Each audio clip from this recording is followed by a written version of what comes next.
Alice au pays des merveilles, chapitre 7e, un thé chez les fous. Sous un arbre, devant la maison, une table se trouvait mise. Le lièvre de Mars et le chapelier y prenaient le thé. Plongés dans un profond sommeil, un loir était assis entre eux. Les deux compères appuyaient leurs coudes sur le dormeur, comme si c'eût été un coussin, et parlaient par-dessus sa tête. Cela doit être très pénible pour le Loir, pensa Alice. Mais comme il dort, je suppose qu'il n'en a cure. La table était une grande table. Pourtant, les trois convives étaient serrés les uns contre les autres à l'un de ces quatre angles. « Pas de place !» s'écrièrent-ils dès qu'ils virent Alice s'approcher d'eux. « De la place, il y en a à ne savoir qu'en faire !» répondit avec indignation Alice en s'asseyant dans un vaste fauteuil placé à l'un des bouts de la table. « Vous prendrez bien un peu de vin !» proposa d'un ton de voix des plus aimables le lièvre de Mars. Alice promena son regard sur toute l'étendue de la table, sans y découvrir rien d'autre que du thé. « Je ne vois pas, fit-elle observer, le moindre soupçon de vin. »« Il n'y en a pas, » admit le lièvre de Mars. « En ce cas, ce n'était pas très poli de votre part que de m'en offrir, » répliqua Alice en colère. « Ce n'était pas très poli de votre part que de venir vous asseoir ici sans y avoir été invité, » riposta le lièvre de Mars. « Je ne savais pas que cette table vous fût réservée, » répartit Alice. « Elle est mise pour bien plus de 3 personnes. »« Vous auriez grand besoin d'une coupe de cheveux, » dit le chapelier. Depuis quelques instants, il n'avait cessé de fixer, d'un air de vive curiosité, son regard sur Alice, et c'étaient là les premières paroles qu'il prononçait. « Vous devriez apprendre à ne pas faire des remarques personnelles, » répliqua d'un ton sévère Alice. « Cela est très grossier. » En entendant ces paroles, le chapelier ouvrit de grands yeux.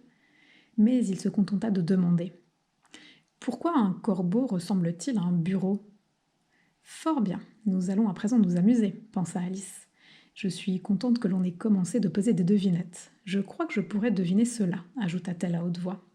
« Voulez-vous dire, » demanda le lièvre de Mars, « que vous pensez pouvoir trouver la réponse à la question ?»« Précisément, » répondit Alice.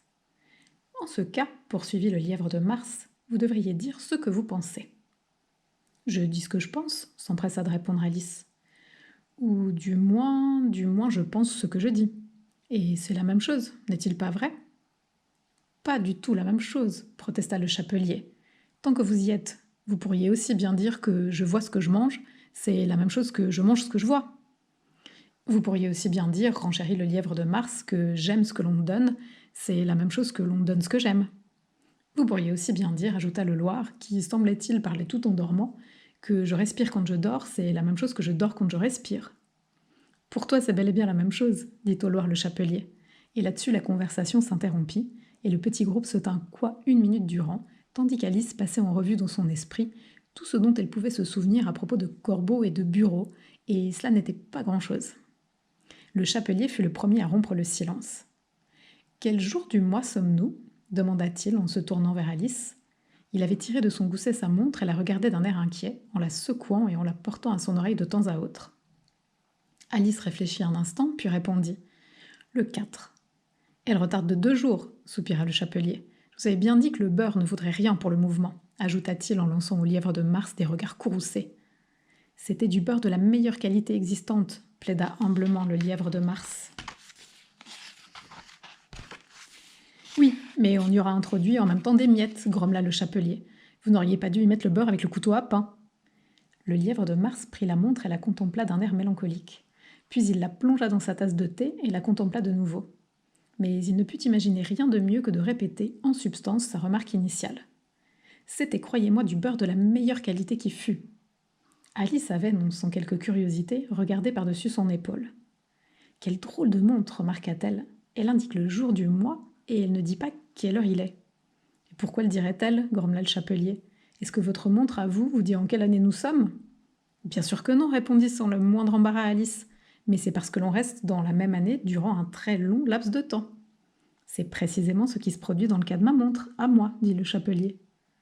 Alice se trouva terriblement déconcertée. La remarque du chapelier lui semblait dépourvue de toute signification, et pourtant elle était grammaticalement correcte. « Je ne saisis pas très bien, » dit-elle aussi poliment que possible.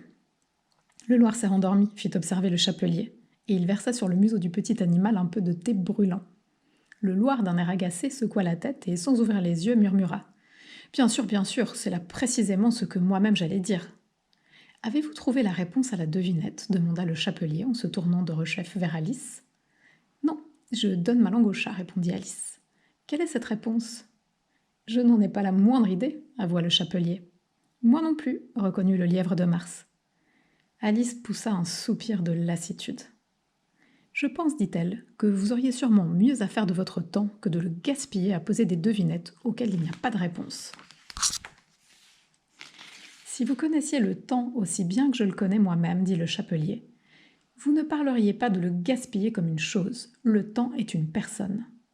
Je ne vois pas ce que vous voulez dire, répondit Alice. Bien sûr que vous ne le voyez pas, répliqua le chapelier en hochant la tête d'un air de souverain mépris. J'ajouterais même que vous ne lui avez jamais parlé, au temps. Peut-être bien que non, répondit avec prudence Alice, mais à mon cours de musique, on m'a appris à marquer le temps. Ah, dit le chapelier, voilà qui explique tout. Le temps n'admet pas qu'on veuille le marquer comme le bétail. Alors que si seulement vous étiez resté en bon terme avec lui, il ferait faire au pendule tout ce que vous voudriez, ou presque. Par exemple, à supposer qu'il soit 9 heures du matin, l'heure de commencer votre travail d'écolière. Vous n'auriez qu'un mot à dire au temps et l'aiguille ferait le tour du cadran en un clin d'œil. Voilà qu'il serait déjà 1h30, l'heure du déjeuner. Je voudrais bien que cela soit vrai, soupira à part soi le lièvre de Mars. Ce serait certes magnifique, dit Alice, pensive. Mais alors, voyez-vous, je n'aurais probablement pas faim. Au début, peut-être pas, dit le chapelier. Mais vous pourriez faire rester les aiguilles sur 1h30 aussi longuement qu'il vous plairait. Est-ce ainsi que vous-même vous procédez demanda Alice. Le chapelier fit de la tête avec tristesse un signe de dénégation. Moi, non, répondit-il. Le temps et moi, nous nous sommes querellés en mars dernier, juste avant que celui-ci ne devint fou. De sa cuillère à thé, il désignait le lièvre de Mars. C'était au grand concert donné par la reine de cœur, et je devais chanter. Scintillez, scintillez, petite pipistrelle qui doucement venait nous frôler de votre aile. Je suppose que vous connaissez la chanson. J'ai entendu quelque chose dans ce genre-là, dit Alice. Cela continue, voyez-vous, poursuivit le chapelier de la façon suivante. Dans le crépuscule où sans bruit vous voletez, scintillez, scintillez comme un plateau à thé. À ce moment, le Loir se secoua et se mit à chanter tout en dormant. Scintillez, scintillez, scintillez, scintillez. Et il continua ainsi, avec tant de persévérance que l'on dut le pincer pour le contraindre de se taire. Eh bien, dit le chapelier, à peine avais-je terminé le premier couplet que la reine sursautait et se mettait à hurler. « Assassin! Il est venu ici avec l'unique intention de tuer le temps, qu'on lui tranche la tête !» Quelle horrible cruauté s'exclama Alice. Et depuis lors, poursuivit d'un ton chagrin le chapelier, le temps fait tout ce qu'il peut pour me contrarier. Il est toujours 6 heures, désormais. Une idée lumineuse vint à l'esprit d'Alice. Est-ce pour cela, s'enquit-elle, qu'il y a sur cette table tant de tasses et tant de soucoupes? Oui, c'est bien pour cela, admit dans un soupir le chapelier. C'est toujours l'heure du thé. Nous n'avons donc jamais le temps de faire la vaisselle. Alors vous faites sans arrêt le tour de la table, je suppose, demanda Alice. Effectivement, dit le chapelier, à mesure que les tasses ont été utilisées. Mais qu'arrive-t-il quand vous vous retrouvez à votre point de départ se hasarda à demander Alice. Si nous changions de sujet de conversation, dit dans un bâillement le lièvre de Mars, je suis fatigué de tout ceci. Je propose que la jeune demoiselle nous raconte une histoire. J'ai bien peur de n'en connaître aucune, dit Alice, que la proposition n'enchaîtait guère. Alors c'est le Loir qui va nous en raconter une, s'écrièrent-ils tous deux. Hé, Loir, éveille-toi, hurlèrent-ils en le pinçant des 2 côtés à la fois. Le Loir ouvrit lentement les yeux. Je ne dormais pas, affirma-t-il d'une voix faible et rauque. J'ai entendu chacun des mots que vous autres avez prononcés. Raconte-nous une histoire, ordonna le lièvre de Mars. Oh oui, je vous en prie, insista Alice. Et dépêche-toi de la raconter, ajouta le chapelier, sinon tu vas te rendormir avant qu'elle soit terminée. Il était une fois 3 petites sœurs, commença de dire dans une grande précipitation le Loir. Elles se nommaient Elsie, Lassie et Tilly, et elles vivaient au fond d'un puits. De quoi se nourrissaient-elles s'enquit Alice, qui prenait toujours un vif intérêt aux questions concernant le boire et le manger. Elles se nourrissaient de mélasse, affirma le Loir, après 1 minute ou 2 de réflexion. Voyons, elles n'auraient pas pu se nourrir ainsi, fit gentiment observer Alice. Elles seraient tombées malades. Justement, elles étaient malades, répondit le Loir. Très malades. Alice essaya de s'imaginer ce à quoi pouvait bien ressembler un si extraordinaire mode de vie. Mais c'était trop déconcertant pour elle, et elle préféra poursuivre. Mais pourquoi vivait-elle au fond d'un puits? Reprenez donc un peu de thé, proposa d'un air pénétré à Alice le lièvre de Mars. Je n'ai encore rien pris du tout, repartit-elle d'un ton de voix offensé. Je ne saurais donc reprendre de rien. Vous voulez dire que vous ne sauriez reprendre de quelque chose, dit le chapelier. Quand il n'y a rien, cela ne doit pas être très facile que de reprendre de ce rien. Personne ne vous a demandé à vous votre avis, répliqua Alice. Qui est-ce qui fait des remarques personnelles à présent? Demanda le chapelier, triomphant. Alice ne sut trop que répondre au chapelier. Elle se servit donc une tasse de thé et prit une tartine de beurre, puis elle se tourna vers le Loir et répéta sa question. Pourquoi vivait-elle au fond d'un puits? Le Loir d'Heureux-Chef réfléchit pendant 1 ou 2 minutes, puis il déclara. C'était un puits de mélasse. Cela n'existe pas, s'écria fort en colère Alice, mais le chapelier et le lièvre de Mars firent chut, chut, et le Loir d'un ton maussade lui fit observer. Si vous ne pouvez pas être poli, vous feriez bien de finir l'histoire vous-même. Non, veuillez continuer, dit Alice, en se faisant très humble. Je ne vous interromprai plus. Après tout, peut-être existe-t-il un puits de cette sorte, un seul. Un seul, vraiment, s'exclama le Loir, outré. Il consentit néanmoins à poursuivre. Donc, ces 3 petites sœurs, voyez-vous bien, elles apprenaient à extraire. Qu'extrayaient-elles demanda, oubliant tout à fait sa promesse, Alice.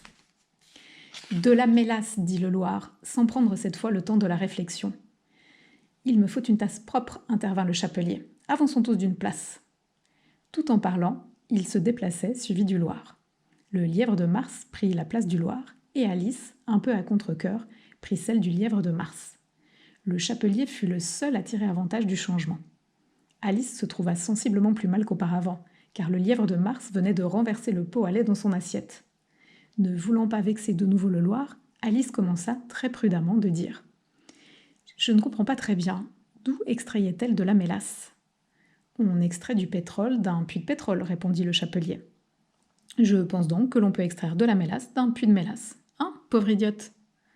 Mais elles étaient au fond du puits, dit au Loir Alice, en feignant de n'avoir pas entendu la réplique du chapelier. Bien sûr qu'elles y étaient, répondit le Loir. Et puis alors là, bien au fond. Cette réponse déconcerta tellement la pauvre Alice qu'elle laissa le Loir parler pendant quelque temps sans songer à l'interrompre. Et elles apprenaient aussi à dessiner, poursuivit le Loir en bâillant et en se frottant les yeux, car il avait grand sommeil. Et elles dessinaient toutes sortes de choses, tout ce qui commençait par un L. Pourquoi par un L s'enquit Alice. Et pourquoi pas répondit le lièvre de Mars. Alice se tint coite. Le Loir cependant avait fermé les yeux et il commençait à somnoler. Mais le chapelier l'ayant pincé, il se réveilla en poussant un petit cri plaintif et poursuivit. Qui commençait par un L, tels les lance-pierres, la lune, la lucidité, la lurette. Vous savez que l'on dit de certains événements plus ou moins éloignés dans le passé qui se sont produits il y a belle lurette. Avez-vous jamais vu un dessin représentant une lurette? À dire vrai, maintenant que vous me le demandez, avoua Alice, qui ne savait plus du tout où elle en était, je ne pense pas. En ce cas, vous auriez intérêt à vous taire, dit le chapelier. Une telle insolence était plus qu'Alice n'en pouvait supporter. Complètement écœurée, elle se leva et s'éloigna.